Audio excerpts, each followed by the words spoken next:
இந்த பாதுகாக்கிற மரமே இன்னைக்கு என் பொழப்புக்கு ஒரு வழி காட்டு. மாமே எல்லாம் மனமாயிடுச்சு. நானதான் மவுத்து எங்காச்சி தான். ஏய் முட்டாளே, சூரியன் உதிக்காத எதுவுமே நடக்காதுடா. அடிக்கிற விசில் சத்தத்துல பாக்குறியா வருவீங்கன்ட்டு எனக்கு நல்லா தெரியும். சரி, முதல்ல தர்ஷனிய 3 பேரும் வச்சிருக்கோம். நான் பேசிக்கிட்டு இருக்கிறேன், இடையில பேசாதீங்க. எனக்கு உத்தரவு வந்துச்சு யார் ஜெயிக்க போறான்னு. எனக்கு சொல்ற உத்தரவு 5 நாள் போட்டு தான் கிடைக்கும். நீங்க சண்டை போடாம போங்க, உங்க தட்சணா காசை வச்சிருங்க. 5 நாள் பொறுத்து வாங்க.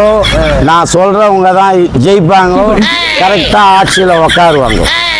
ஏன்னா 2 நாள்ல ரிசல்ட் வரும்போது பாய் அல்வா கொடுக்குறாரு. 5 நாள்